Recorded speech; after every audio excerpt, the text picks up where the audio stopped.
انور عابدین صاحب وہ بیچارے دن بھر ہمارے پاس رہے، لیکن جاتے جاتے میں ان سے ملا تو بڑی ناراضگی کا اظہار کیا کہ میں آپ ہی کو ملنے چاہتا تھا اور آپ سے بہت ڈھیر ساری گفتگو کرنا چاہتا تھا۔ انہوں نے کیوں، میرے پاس تو کوئی کوالٹی نہیں، کوئی خاص بات تو نہیں ہے، آپ کی بات نہیں، آپ مکتب کے مشن کو لے کر چلے، میں آپ سے کچھ باتیں کرنا چاہتا ہوں۔ تو چلتے چلتے انہوں نے مجھے ایک ایسی اہم بات بتا دی تو میں ہل گیا۔ انہوں نے کہا کہ تمہارے بچے کو نواقض وضو معلوم ہے؟ بولا ہاں معلوم ہے۔ نواقض ایمان معلوم ہے، نواقض نماز معلوم ہے، لیکن تمہارے بچوں کو نواقض ایمان کا پتہ نہیں، کس سے ایمان ٹوٹتا ہے، کس سے اسلام ضائع ہوتا ہے، کون سے جملے سے اسلام سے خارج ہو جاتا ہے، کون سے جملے سے انسان نکاح سے نکل جاتی ہے، کون سے جملے سے انسان بالکل اسلام سے دور چلا جاتا ہے، کون سا جملہ اس کو جہنم میں پہنچا دیتا ہے۔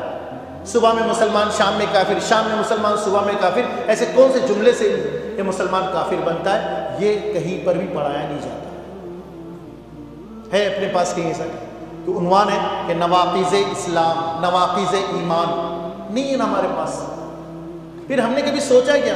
آج ہم بڑے وہ لوگوں نے فلاں مورتی کے زمانے کے اندر چلے گئے، آرتی پوجا کی، فلاں نے جا کر یہ بولا۔ ابھی کسی نے مجھے رات ویڈیو بھیجا ہے، بولا ویڈیو مت بھیج، خالی بول دے، نہیں بولے آپ کے حد تک رکھو، آپ دیکھیں گے تو اس کے بارے میں صحیح کام کر سکیں گے۔ تو وہ بندہ کہہ رہا تھا کہ 5 میری بیٹیاں تھیں اور مجھے کوئی بیٹا نہیں تھا، تو میں یہ زمانہ آیا تو میں نے یہاں پر منت مانگی تو اس کی برکت سے نعوذ باللہ من ذالک انا للہ کہا کہ مجھے بیٹا ہو۔ یہ ہمارے شہر کا واقعہ، کھیڑے کا، دور دراز کا، سلمز کا، ادھر کا نہیں، یہ شہر جہاں پر ہم لوگ پوری مکتبوں کی محنت میں لگے ہیں، دعوت کی محنتوں میں لگے ہوئے، خانخواہ کی محنتوں میں لگے ہوئے، مکاتب، مدارس، جگہ جگہ سارا نظام ہے۔ ایسی ماحول کے اندر بھی کوئی لوگ اٹھ کر کہتے کہ مجھے اس کی برکت سے بیٹا ملا، تو اور دوسرے لوگوں کا کیا حال ہے؟ دوسرے لوگوں کا حال ہے۔ تو یہ بہت سوچنے کی ضرورت ہے کہ آج ہم کو مکاتب کو اپڈیٹ اور اپ گریڈ کرنے کی ضرورت ہے۔ خالی ہم اس پر نہ بلکہ ہماری سوچ اونچی ہو جائے، بلند ہو جائے، اور بالکل ہمارے اندر بے چینی آ جائے، ہم کو نیند نہ آ جائے، ہم تڑپ جائے کہ اللہ کیسا ہوگا، میں تو صرف۔ تو حالت یہ ہے کہ ایسے دور کے اندر کیا ہمارا مکتب ان ساری ریکوائرمنٹ کو، ان ساری ضرورتوں کو پورا کرنے کے اہلیت رکھتا ہے، قابلیت رکھتا ہے؟ تو اس کا جواب اس بات میں نہیں بلکہ نفی میں ملے گا۔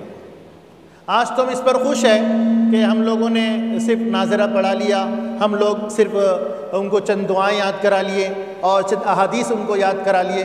میں ہمارے پاس بولا تھا کہ ایسی ایکٹیویٹی کراؤ کہ مثال کے طور پر جیسے حدیث میں ہم لوگ پہلی حدیث پڑھاتے ہیں ہمارے زیرو کے کورس کے اندر، من غش فلیس منا، جو دھوکہ دے وہ ہم میں سے نہیں ہے۔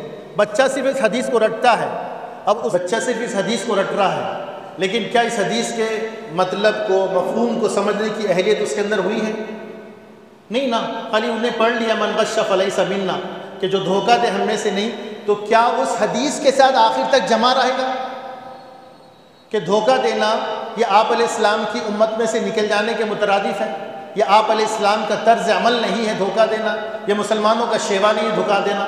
تو یہ اس نظریے کے ساتھ کہاں تک جمے گا؟ یہ ہم کیوں نہ اپنے تعلیمی نظام میں الگ الگ چیزوں کو بدلاؤ لا کر ہم وہ ساری ضرورتوں کو پورا کر سکیں کہ ہمارے پاس کا بچہ، آج پوری طاقت سے ہم لوگ بولتے ہیں کہ مکتب کے ٹریک سے گزار دو، انشاءاللہ بچہ آپ کا کہیں بھی خراب نہیں ہو سکے گا، لیکن یہ بول نہیں سکتے ایسا، کیونکہ ٹھیک ہے لوگوں میں سمجھانے کے لیے بول دیا، لیکن حقیقت ہمیں معلوم کہ ہمارا مکتب کا بچہ کون سی چیز کا مقابلہ کر پا رہا ہے، ہم کو معلوم ہے۔